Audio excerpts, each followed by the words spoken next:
Greetings to you all, our viewers. My name is Tushabe Herbert of Amity Realtors Ltd. Today we bring you an overall market updates of the real estate industry in Western Uganda, Mbarara.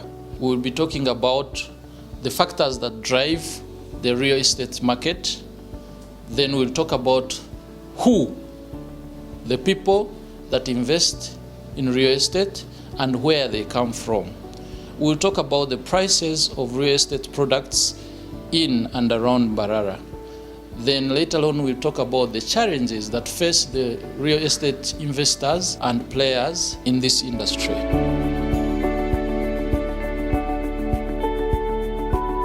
We are going to start straight up on the factors affecting or driving the real estate industry in Mbarara. Demographics means the study of a population in a given area. When you look at Mbarara's population as of today, 2023, the numbers are 91,867. Those are permanent residents of Mbarara. Then we have employed 61,000, the pensioners are 24,000, the unemployed are 2,000. So that means the remaining out of the 91,866,000 are into the informal sector, the farming and the rest of the activities. We are going to characterize the demographics under age, their incomes, and regional preferences.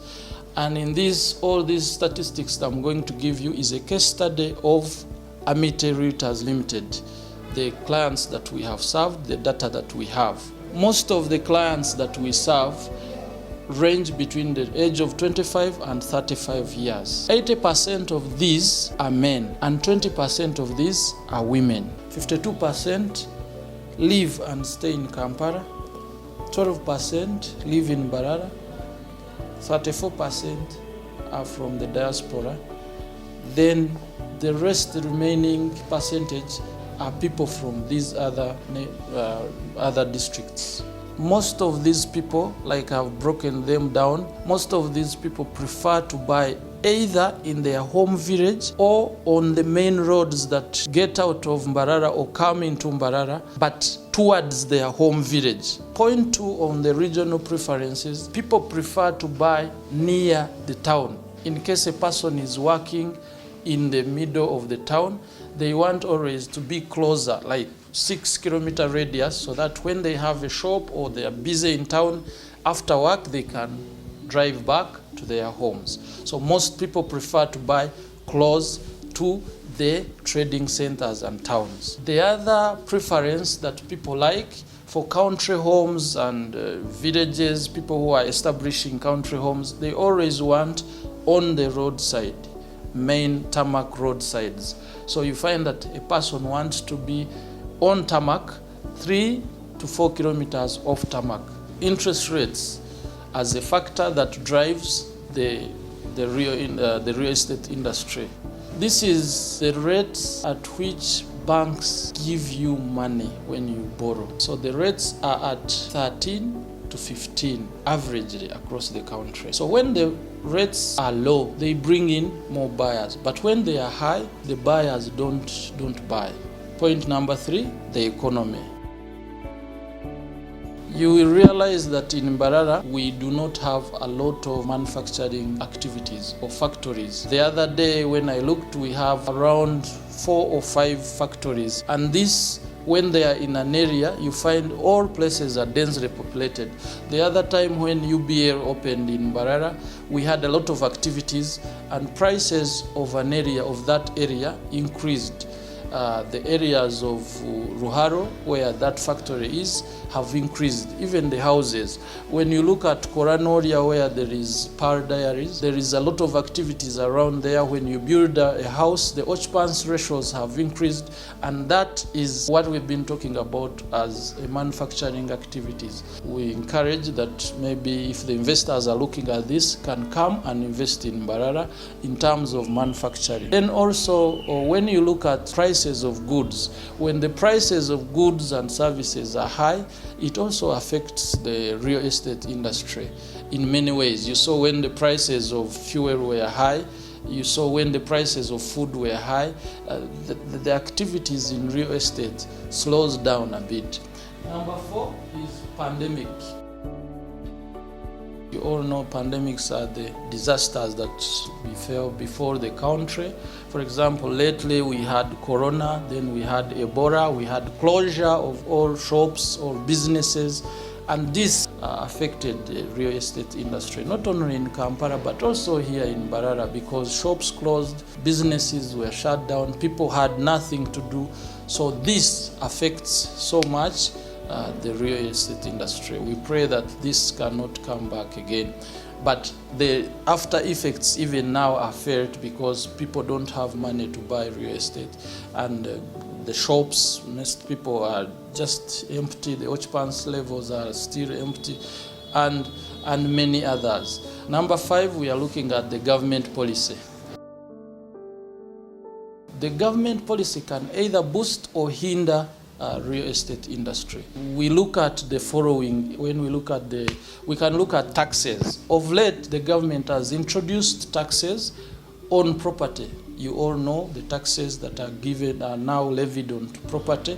The land, when you buy land, there is a withholding tax that has been introduced. Then on income, buildings, commercial buildings, there's a tax that has been levied there. So this is slowing down a little bit on the real estate industry. The other point is prices.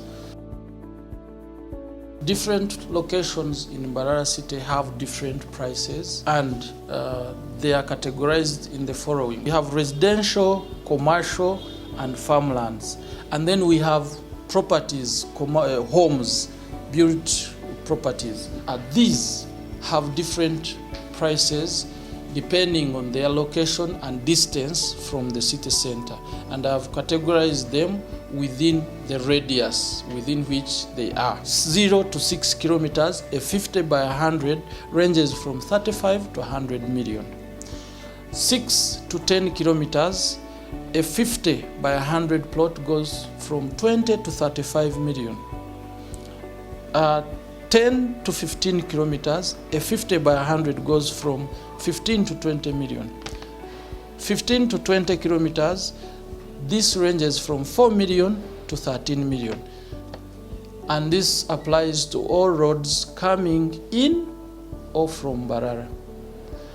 And a case in point, Amity Realtors, we have a variety of these plots that fall within a category, the last category of whereby 15 to 20 kilometers, between 4 million and 13 million. After looking at all that, I think this gives you a glimpse of what is happening in the market in Mbarara. However, we have challenges that affect these players who are in the industry. The first challenge that we have is that lately, homes in Mbarara and Western Uganda have decreased in prices. We don't know what the reason is, but homes are buying less money right now. You find a home that is built on 100 by 100 in Ruharo selling at 100 million. And then the land itself where the house is sitting is buying the same amount of money. So there is a challenge right there. Land prices are increasing and home built, homes are decreasing. That's challenge number 1. The other challenge is real estate today has gone virtual. Since the pandemic, and most of the players in Mbarara and Western region haven't understood the dynamics of technology, and yet all real estate players in the whole country and everywhere, they have gone virtual. So then there is another problem of where the seller is dominating the market. So you either buy or you don't. He decides the price. There's no regulation. There's nothing. The seller decides, and you have to follow suit. If you can't afford, leave it. So those are the few challenges that I'm looking at. for now. The other challenge that we have is lately everyone has become a broker. So you find there is a lot of misinformation, and this is not good. So I call upon all the players in this industry to mobilize for action to have this industry regulated as soon as possible. Local government officials, all players come together, and let's see how to harmonize on these irregularities that are in our industry. Thank you for viewing this. I encourage all of you out there who hasn't thought of buying land. The time is now. At Amity, we have very good prices. We have a very good payment plan. We want you to come and partner with us and start a journey of owning land. Thank you. Find us on our socials at Amity Realtors Ltd. Call or WhatsApp 0777 564588 or 0755 282898.